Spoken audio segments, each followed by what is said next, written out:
What's up, guys? This is Lex Law coming at you with another informative video this morning. I stumbled across this wallpaper this morning while looking for a wallpaper for the video. And I just want to say that this is, it's not a Christian video. I'm not going to bombard you with Christian talking points. But I really liked this quote here. What man is a man who does not make the world better? So I've been thinking a lot lately about what the definition of a man is, and that's more or less what I came up with, is that a man is only a man if he cares about the future. Virtue could be defined as the delayal of gratification. You could say the definition of virtue is the ability to delay gratification. And you'll see a lot in our society, a lot of the problems in our society come from not delaying gratification. And especially with young men. I see a lot of young men just spinning in circles. They don't really have a fundamental orientation towards anything.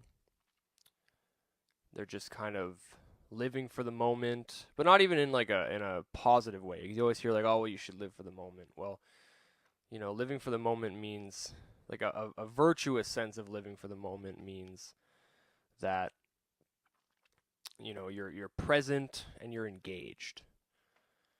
Whereas, living for the moment in a hedonistic sense is just, screw the future. The present is all that matters. Screw the future, the present's all that matters. Right now, tonight is all that matters. You see that so much in our culture. And it definitely has a lot of relevance to what I want to talk about today. So I want to talk today about music in the culture and how music today, a lot of it, actually has an extremely negative effect on the worldview and the attitudes of the listener.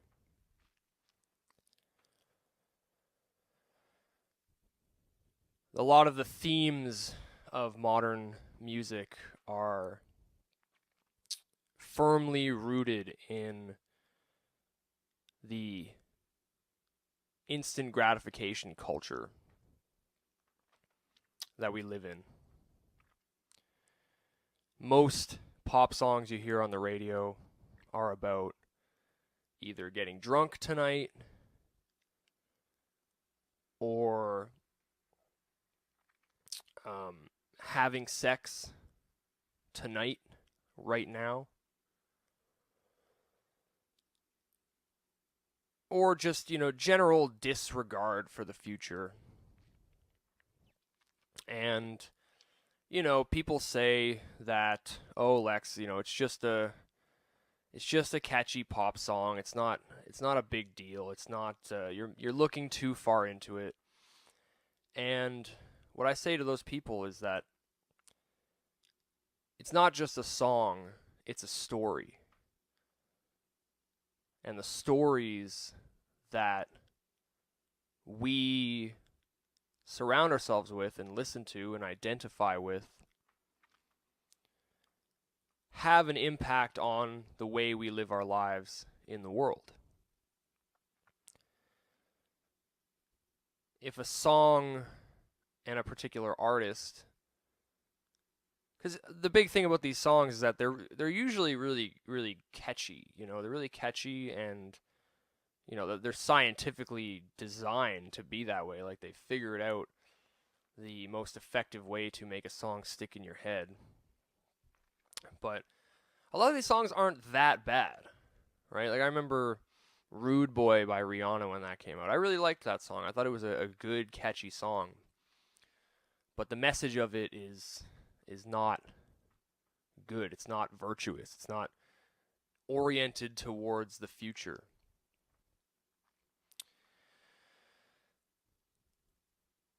And so because these songs are so catchy, a lot of people listen to them, and it affects the stories that we tell ourselves and the stories that we live.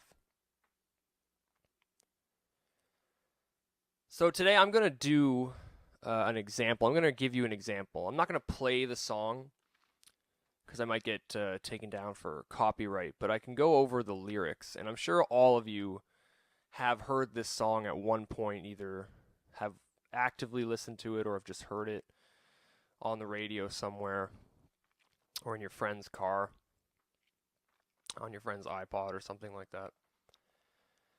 So the song I'm going to talk about today, it's a bit of an older song. I think it's from 2017. I'm certainly a little bit late to the party, but I've had it stuck in my head. I heard it the other day. Like, I heard it a while ago, just briefly, and then I was like singing like a parody of it, and it's got stuck in my head, and I said, okay, I actually got to listen to this song and see what it's about. And I particularly don't like the song. I think it has one catchy line, one little catchy part that gets stuck in my head, but I don't think it's a particularly good song, even not looking at the message of the lyrics.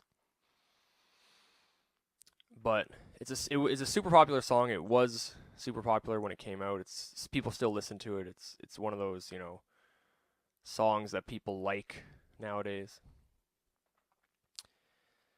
And when I listened to it, I was really appalled by the message of it. I was like actually appalled. Like I know we've kind of gone as far as we can go into the debauchery and the sinful, non-virtuous, whatever the opposite of virtue, vice-driven nature of our society.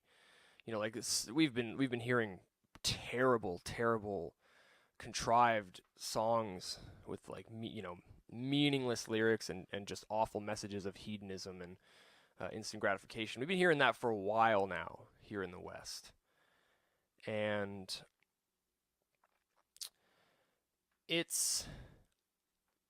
so I'm not really too surprised usually when I hear some of these awful lyrics, but this one hit me particularly deep. So the song is called "Body" by Loud Luxury, and I'm going to bring up the lyrics here.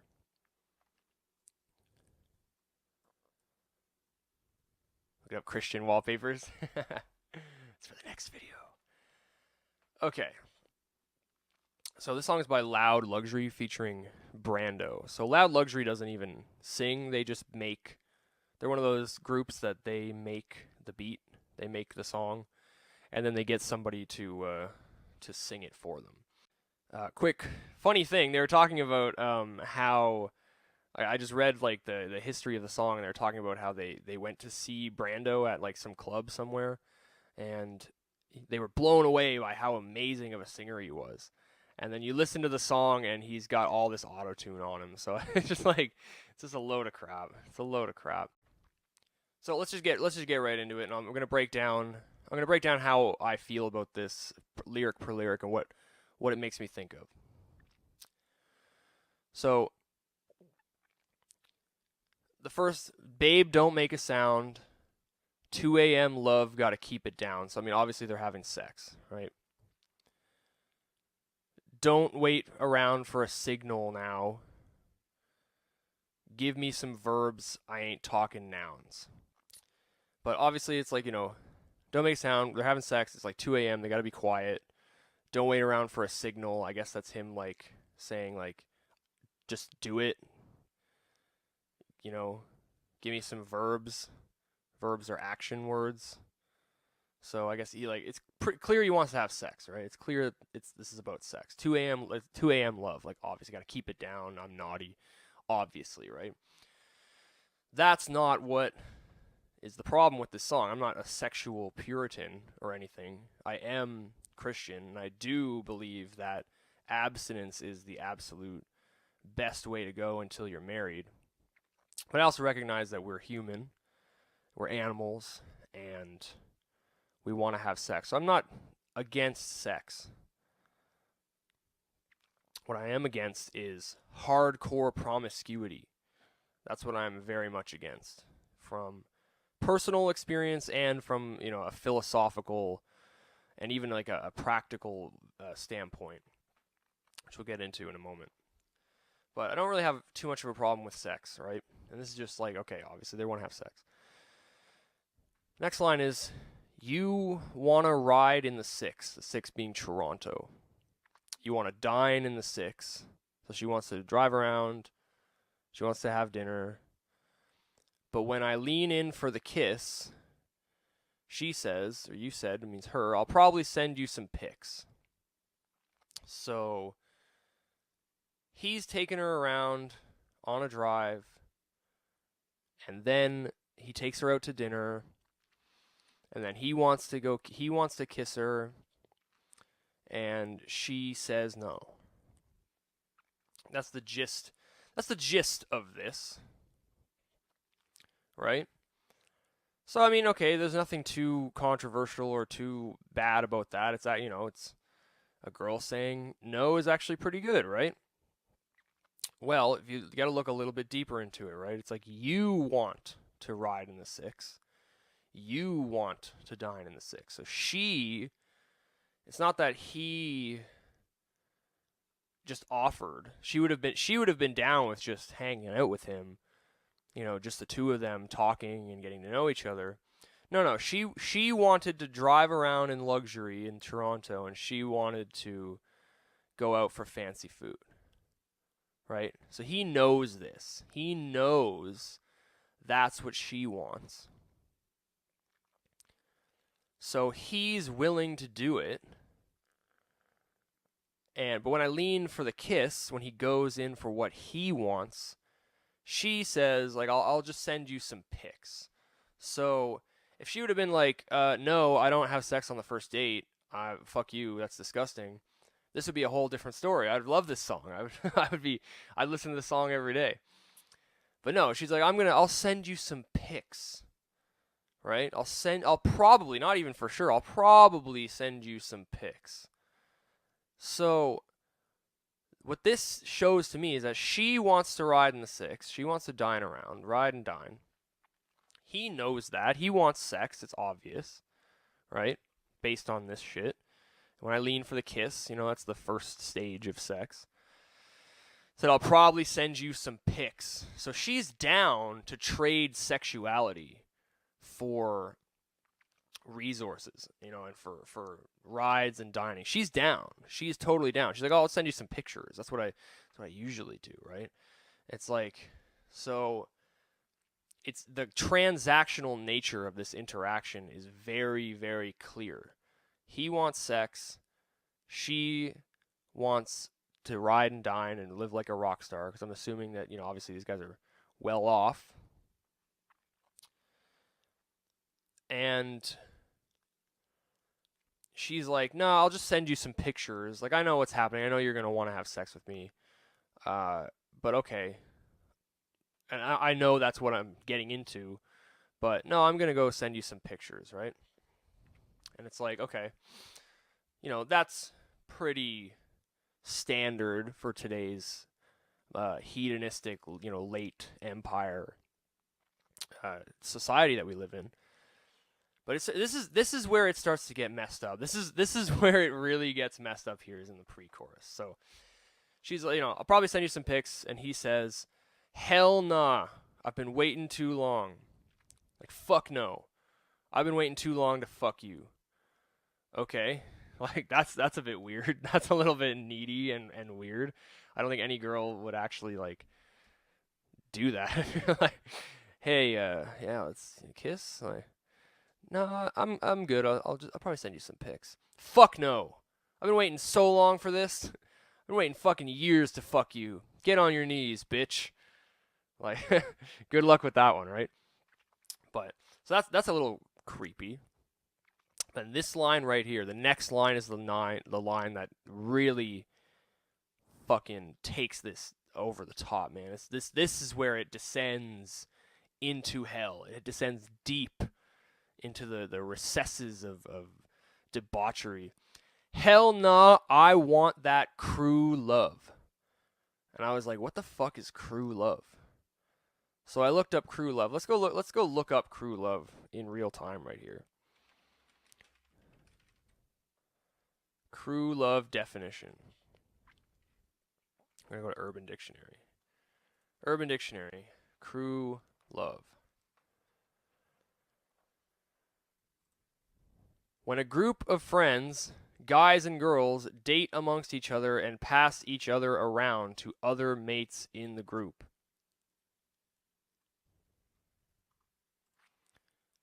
Get out of here. That one girl has dated all the guys in the crew.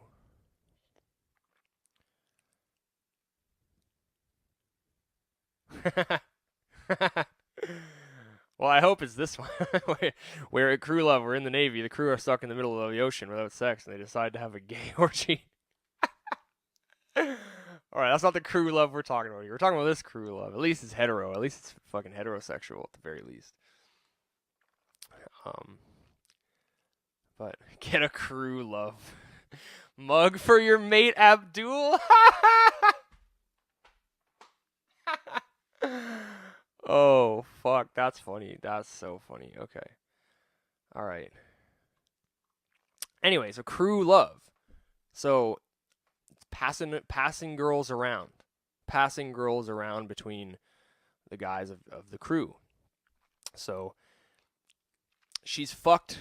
Like, I want that crew love. So it's like, so what that seems to me is that this guy wants to fuck this girl. And he wants that crew love. So it's like, hell nah, I've been waiting too long, You want to ride in the 6, you want to dine in the 6. When I lean for the kiss, he said, I'll probably send you some pics. And he's like, hell no, I've been waiting too long, I want that crew love. He is expecting her to have sex with him because this isn't the first time that she's done this. She's probably fucked all his friends. Like, he probably knows. He's like, his friends are like, yeah, man, I took fucking Chelsea May out to fucking dinner in Toronto, and I fucked the shit out of her. It was so easy. It was the easiest shit ever. And my friend did it too. The whole crew's had a turn with Chelsea May. You want to get laid, bro? Just give her a call. I gotta just take her out for a dinner, ride and dine in the 6, and you're good to go. So he's like, okay, fuck yeah, right? So that's kind of weird. And like this whole, it's interesting. This whole crew love thing. This is something I wanted to mention. I have a feeling most of my audience, probably the majority of the people who would watch this video, are like white males. And this whole crew love thing might be a little bit foreign to us white males. So I have a black friend, Blue Pharaoh. Shout out. Get your ass in the studio. I have a black friend, Blue Pharaoh. And he explained to me one time that there's a different mentality between like black men and white men typically when it comes to like passing around partners. I wish I had a quote of him saying it, what he said, but basically he said that black guys, we don't care. We just pass them along. Like, I have a turn. You want a turn? Pass them along. I don't give a fuck. We don't care. Pass them along. But white guys are more like, oh, I don't want anybody to share her, right? Even if it's like a hoe, right? It's like you don't really want to share a hoe. I actually had a situation where this happened. I was like banging this girl who was like the local, like everybody knew she was a hoe. And she came to like meet me at the Legion for some drinks or whatever, and then I brought her back. Like, I was gonna bring her back to my place, but she was like really into one of my friends that night. And like she wanted to fuck my friend that night. And my friend wanted to, but he was like, fuck man, like I know you've been fucking this girl and blah blah blah blah, like, but like, can I fuck her? Like, would you be okay with that? And I was just like, yeah, I don't care. I don't give a shit about this girl at all, right? But you know, I was a little bit more predisposed to that whole idea of passing along. But it's a thing that is actually like a distinct cultural difference between a lot of blacks and whites. Obviously, not all. But you know, heard this from a black guy himself. Black guys typically don't have a problem with passing a girl around between them, which is fucking disgusting. By the way, that's absolutely rotten. I'd want to be the first guy if I was doing that. I want to be the first one, and everybody else can go afterwards. So that's a real thing. It's like, you know, it's not just like, oh yeah, Lex, you're looking too into it. It's you know, it's like, no man, it's a legitimate thing. It's like there are girls who go around and they fuck the whole crew. You know, like I've seen it. I had the chance to be involved in it. Like one time when I was in the 6, and I didn't want anything to do with it. So, crew love. So it's like this guy. Now, this is what really gets this is what makes this even worse. It gets worse from here. I'm not going to go over any more of these lyrics other than, you know, the chorus, losing all my innocence. So obviously he's like, he got it. He got what he wanted. He fucked the crew chick, right? But so what makes this really seem even more messed up to me, it's like, you know, if this was just like, I'm a PUA, I don't give a shit, I want to fuck you, you fucked all my friends, I'm gonna fuck you too, I don't give a shit, I'm a fucking fuckboy. Alright, at least you're honest, at least you're upfront about it. At least it's like, you know, he knows what he's getting into. But what makes this seem really, really, really weird to me is that, like, it's like the character in the song is like, if you're a guy, right? If I have experience with women. I know how to take a woman home. I know how to make it happen. And, you know, it's like the whole thing, if you have to ask, you know, if you have to ask if you're going to have sex tonight, you're not going to have sex tonight. As a guy who has had a lot of experience with women, you know if you're going to take a girl home or not. You know if she's down to fuck. It's like an unsaid thing. You just know, and you just start executing the pull, start taking her home, and you go from there. You don't have to, like, all right, would you like to have sex with me tonight? That's not something that has to be said. If you have to ask, right? You'll never know. So, it seems to me that, like, this guy is probably kind of young and inexperienced, because he wouldn't really be having this problem. And he wouldn't have, and like, no PUA would ever be this direct. You know, you don't really need to be that direct. If she's already in the limo with you and all that shit, unless you've just botched it and you're going to go for the whole, like, no, you need to sleep with me, fuck you, I'm not letting you leave here till you sleep with me, borderline rape, you know.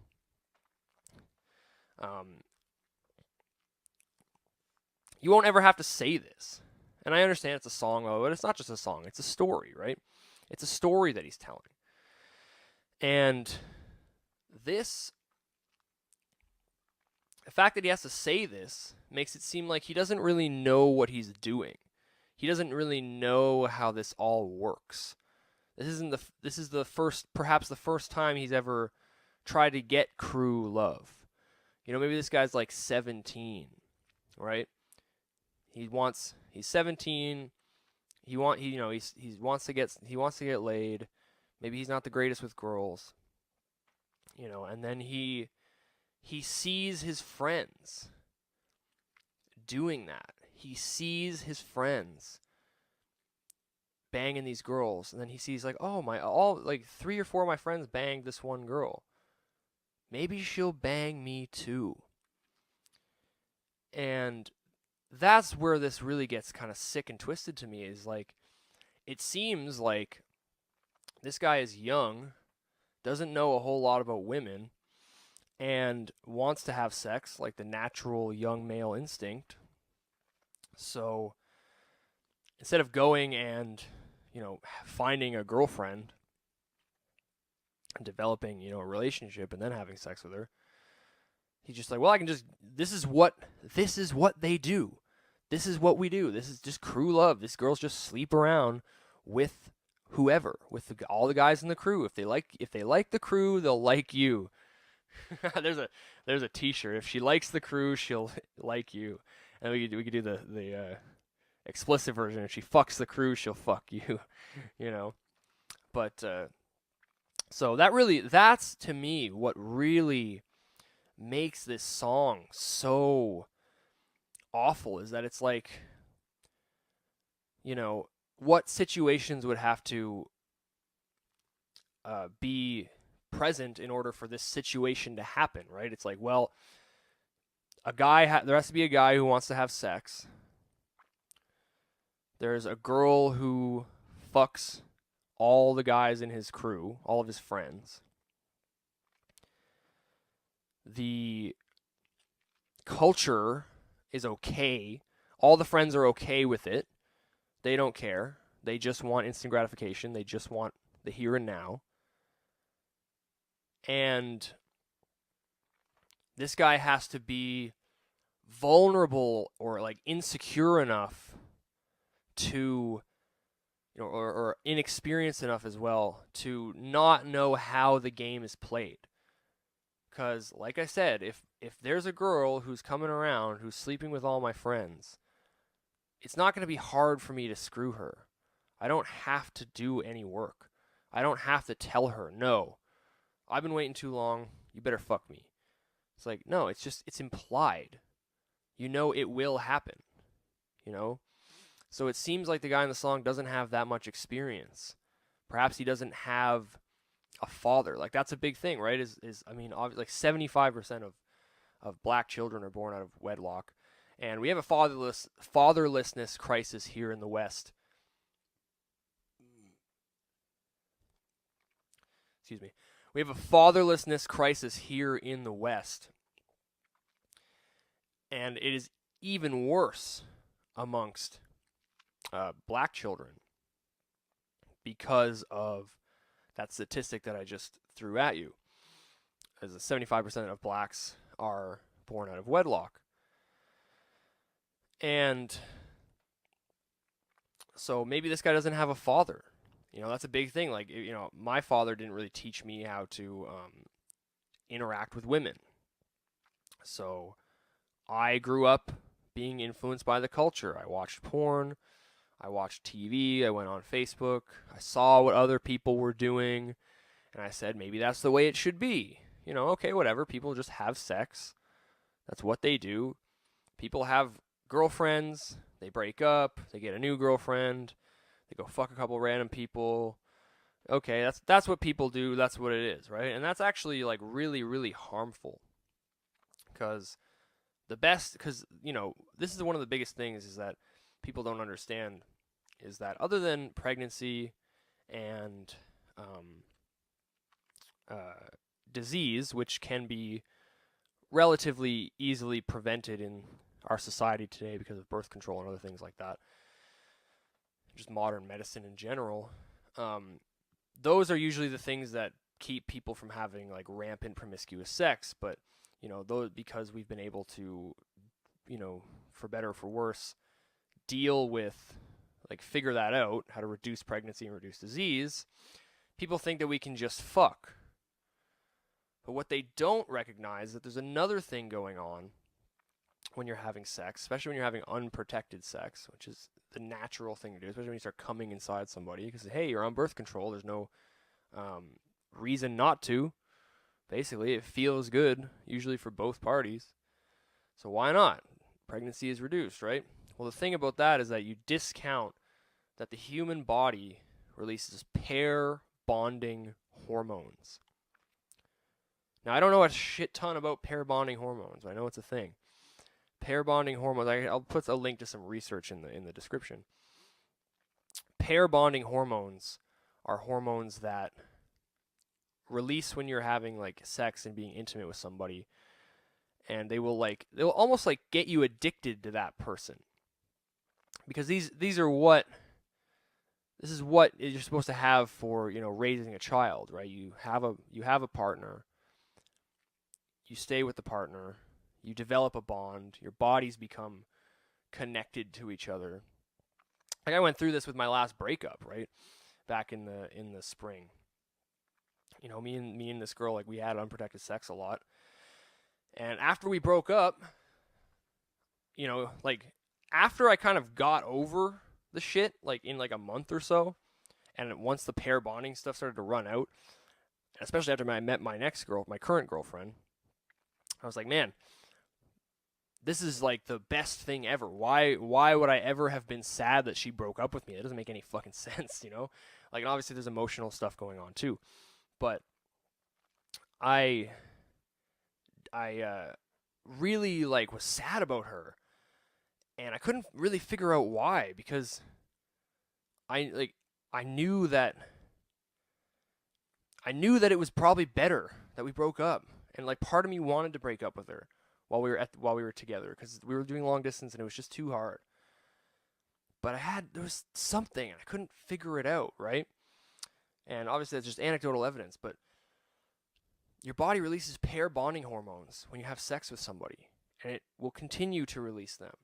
So when you go and you have sex with all these random people, not only are you increasing chance of disease, your body you're gonna wreak havoc on that system. I think it's called the endocrine system.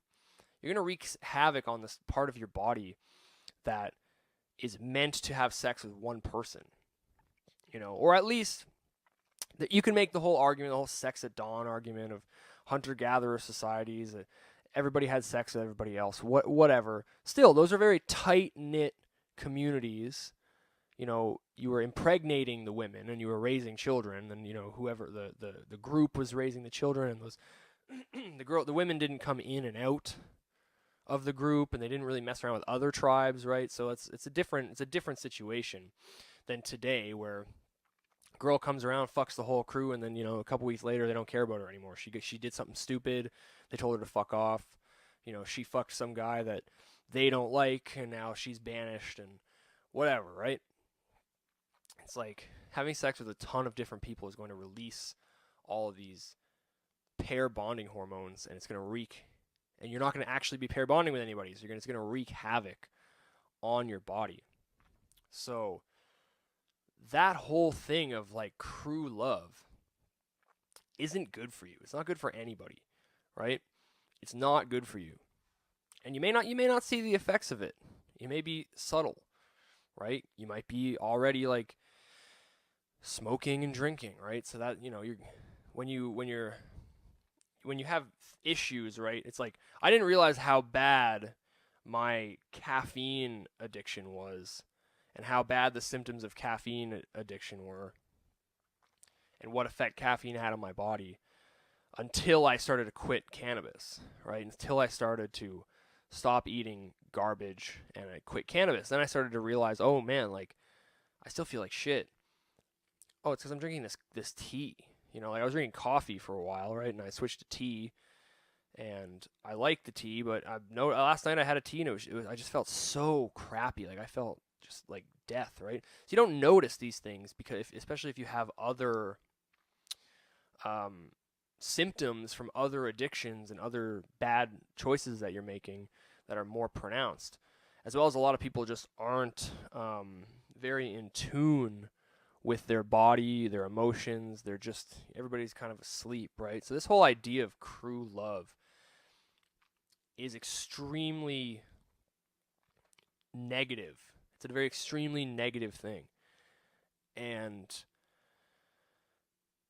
the fact that this song, it seems to me like this guy was, he's a young guy, probably didn't have much, like if he needs to have this kind of interaction with a woman, because like my children, when they grow up, are going to have an excellent, first of all, real example of, parents, a good family staying together. Because me and my girlfriend, we don't yell at each other. We don't yell. We don't fight. We talk things out. We're both rational and reasonable enough that we don't have to do those things. If one of us does react emotionally, the other one reminds the other partner. We apologize and we tone it down. We try to get back to having a reasonable discussion, right? So my kids are going to grow up with that as an example, straight up. And I'm going to teach them. I'm going to teach them that they're going to be so much happier, just like their parents, if they're in a monogamous relationship. And I'll tell them, like, I'm aware of all this stuff. Like, can't be too hard on our parents and grandparents.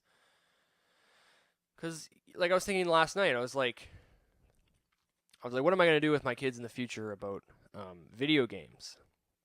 Or am I going to let my kids play video games? And I was like, well, video games had a really bad effect on me as a kid, so maybe I shouldn't. But at the same time, there's lots of positive interaction that I get from games now, and I've become more moderate. I've been able to do things in moderation a lot more.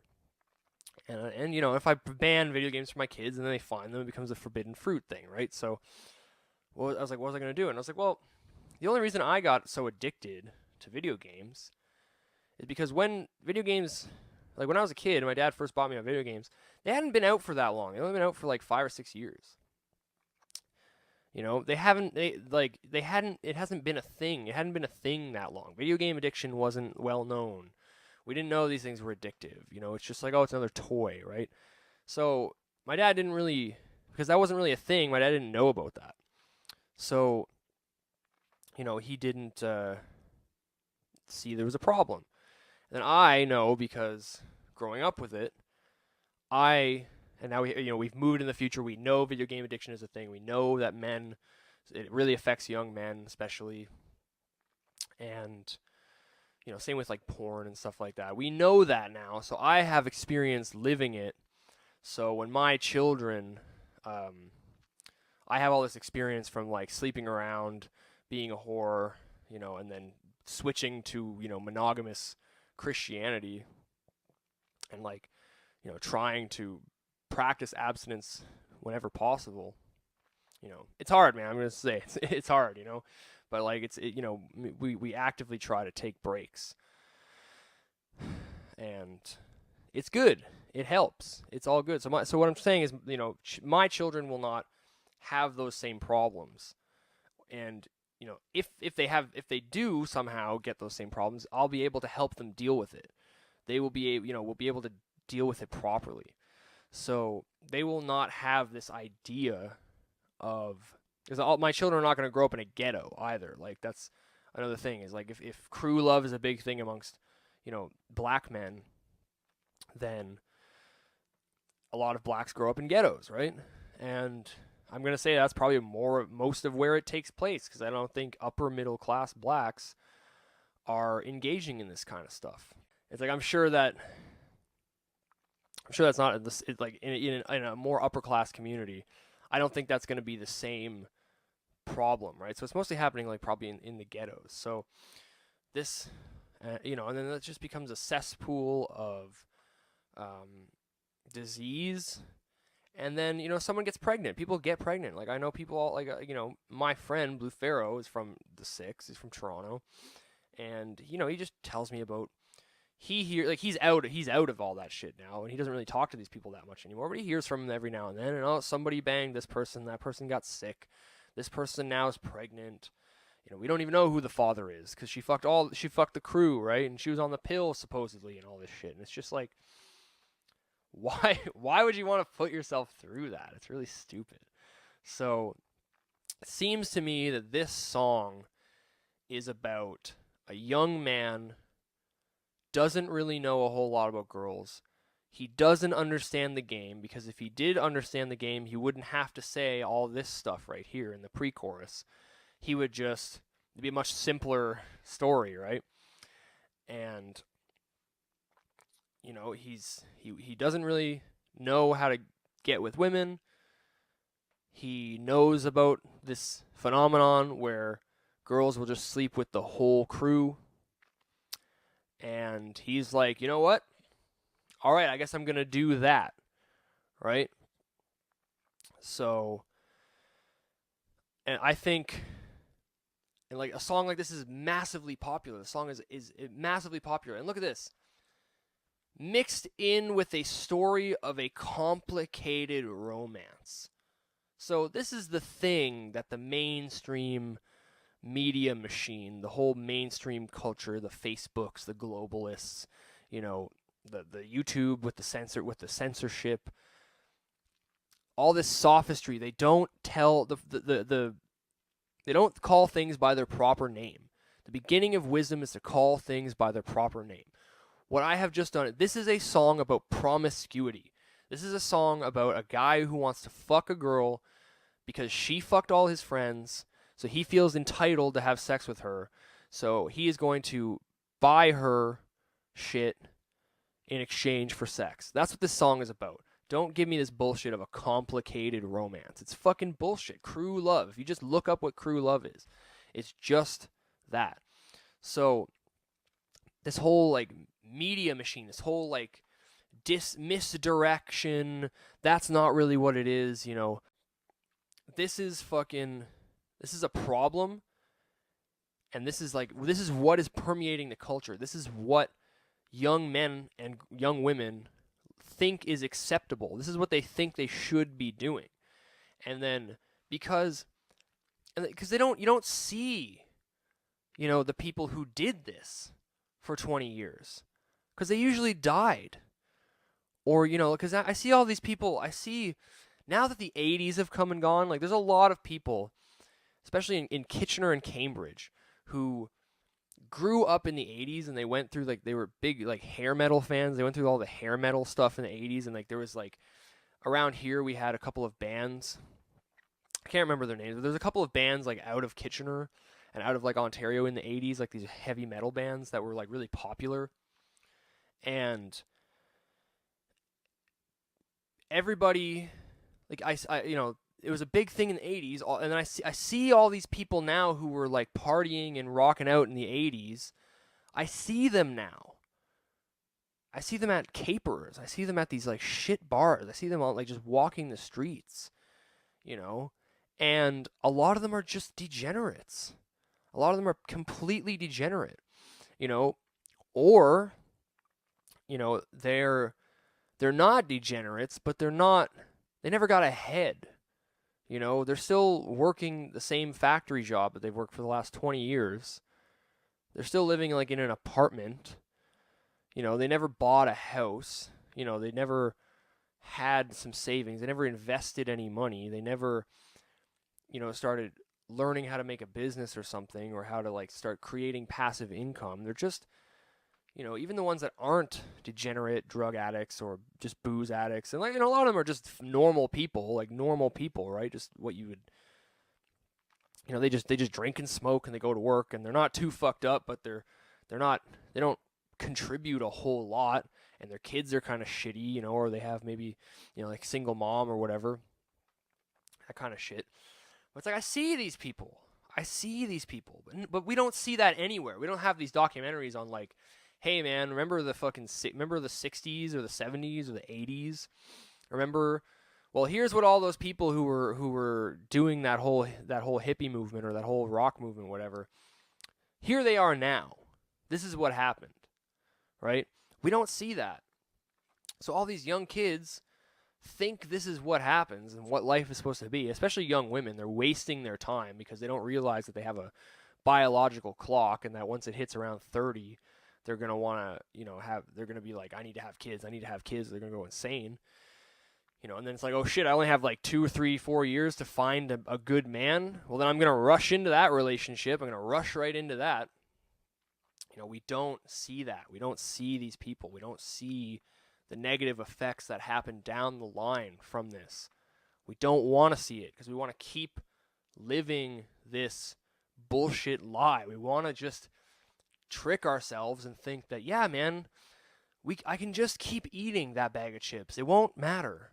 Like right now, I'm dealing with that right now. I fucking went on like a month long just instant gratification tear of just eating whatever I wanted. I started eating bread again. I started eating processed shit. I didn't care, and now I have like a multi like 8 days straight like knot in my gut that I'm still working on, and I have to go like buy yogurt, like plain yogurt and sauerkraut to like get some bacteria going there, and I gotta like research about digestion. I have to learn about digestion, and I have to like start making meals that are more digestive friendly, and then I have to look at supplements and things like that. Like it's a pain in the ass. If I would have just I was on a great health kick. If I would have just stayed on it, I'd be killing it right now. But now I have to go through all this, right? But and I just the whole time I was like, one more day, just one more time. And we don't realize that it all adds up, and that it fucks you over. It completely fucks you over in the long run. It doesn't just fuck you over; it fucks your children over, either your children that you have or the children that you don't have because of it. It fucks them over.